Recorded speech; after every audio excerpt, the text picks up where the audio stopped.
आज का ये एपिसोड शुरू करने से पहले एक छोटी सी बात। क्या आप भी अपना पॉडकास्ट बनाने की सोच रहे हैं? तो एंकर ट्राई कीजिए। ये पॉडकास्ट बनाने का सबसे आसान तरीका है। नंबर 1, ये फ्री है। नंबर 2, इसमें कई सारे ऐसे टूल्स हैं जो आपको अपने फ़ोन और कंप्यूटर पर रिकॉर्ड और एडिट करने की फैसिलिटी देते हैं। नंबर 3, आप अपने पॉडकास्ट को डिस्ट्रीब्यूट भी कर सकते हैं, जिससे इसे स्पॉटिफाई और दूसरे प्लेटफॉर्म पर सुना जा सके। तो डाउनलोड कीजिए फ्री एंकर ऐप या विजिट कीजिए anchor.fm पर अपना पॉडकास्ट स्टार्ट करने के लिए। ये तो थी एक छोटी सी जानकारी, और अब शुरू करते हैं एपिसोड का सिलसिला। तो आज के एपिसोड में लीजिए सुनिए आचार्य चतुर्सेन शास्त्री के लिखे उपन्यास सोमनाथ के 97वें भाग मृत्युंजय महमूद को मेरी यानी समीर गोस्वामी की आवाज में। अमीर ने अविलंब दुर्ग पर धनसारा बोल दिया।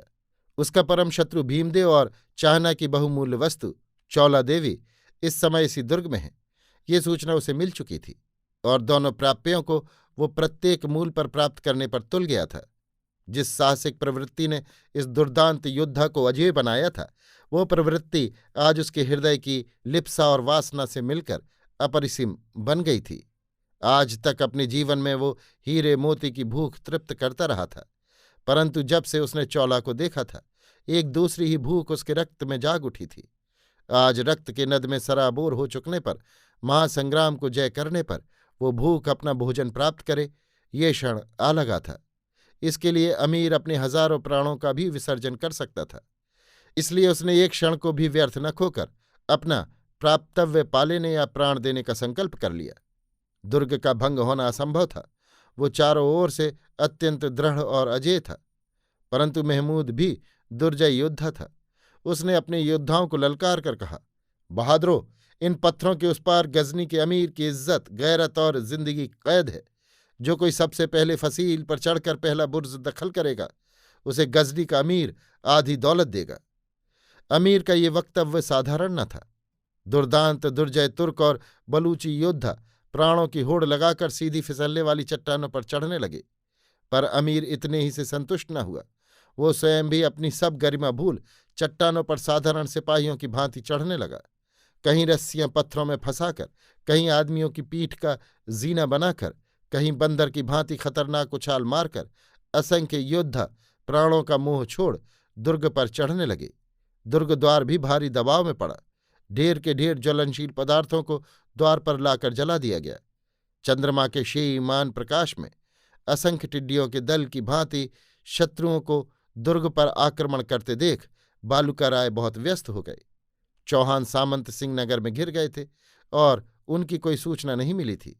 वे जीवित हैं या मृत, इसका भी कोई निश्चय नहीं था। बहुत से सैनिक उनकी सहायता को दुर्ग से बाहर भेज दिए गए थे।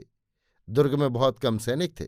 उन्हीं को लेकर बालूका राय दुर्ग रक्षा की व्यवस्था करने लगे, परंतु क्षण क्षण पर दुर्ग के पतन की आशंका हो रही थी।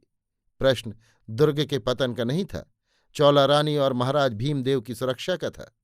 मेहता भी दुर्ग से बाहर थे, उनकी भी कोई सूचना नहीं मिल रही थी। अतः सारा भार इस नाजुक मौके पर अकेले बालूका राय पर ही था। बालूका राय भी प्राणों के मूल्य पर दुर्ग रक्षा की आन ठान चुके थे। सच पूछा जाए तो आज उनके जीवन का ये सबसे भयानक और कठिन संग्राम था। सारे ही योद्धाओं को पीछे धकेलकर अमीर और फतेह मोहम्मद सबसे आगे पहुंच गए। दोनों में पहले कौन बुर्ज को आक्रांत करता है, इसकी होड़ लग गई। ऊपर से तीर बरस रहे थे और भारी भारी पत्थर भी ढुलकाए जा रहे थे, परंतु ये दोनों जीवट के पुरुष किसी भी बाधा को न मानकर उन अगम चट्टानों के ऊपर खिसक रहे थे। बुर्ज कुछ हाथ रह गया था। अमीर का वजनी शरीर सिर्फ उंगलियों की पोरों पर लटक रहा था और फतेह मोहम्मद बंदर की भांति पंजों के सहारे दीवार से चिपका था। अमीर का दम फूल रहा था। उसने युवक से हाँफते हुए कहा, बहादुर, क्या तुम में अब भी दम है? अब देर क्या है आलीजा, तो तू हिम्मत कर। आलीजा गुस्ताखी माफ फरमाए। उसने इतना कहा और उछलकर अमीर के कंधे पर जा चढ़ा। अमीर लड़खड़ाया, उसकी उंगलियां चट्टान से खिसकने लगीं, परंतु इसी क्षण फतेह मोहम्मद चीते की भांति उछाल मारकर बुर्ज पर जा पहुंचा। बुर्ज पर पहुंचते ही राजपूत मारो मारो कह के उस पर टूट पड़े, पर उसने एक हाथ से तलवार घुमाते हुए कमर में बंधी रस्सी नीचे लटका दी तथा एक गोख में पैर अड़ाकर पीठ के बल गिर गया। गिरे गिरे ही वो अपने सिर के चारों ओर तलवार घुमाने लगा। अमीर की उंगलियां चट्टान से खिसक चुकी थीं और ये संभव था कि वो फतेह मोहम्मद के असह्य भार से डगमगाकर अतल तल में गिरकर चूर चूर हो जाए, पर इसी समय रस्सी उसके हाथ आ गई। उसने लपक कर रस्सी पकड़ ली और दूसरे ही क्षण अमीर भी बुर्ज पर था। बुर्ज पर पहुंचकर उसने तलवार हवा में ऊंची करके अल्लाहु अकबर का नारा बुलंद किया। उसने कहा, फतेह तेरी ही फतेह रही, और उसने फुर्ती से रस्सी एक गोख में बांध दी। देखते ही देखते अनेक साहसी तुर्क योद्धा बुर्ज पर चढ़ आए।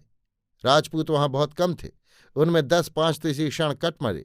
बाद में नरसिम्हा फूंक कर उन्होंने दुर्ग में चेतावनी दी तो चारों ओर से हर हर महादेव करते बहुत से राजपूत उधर दौड़ चले।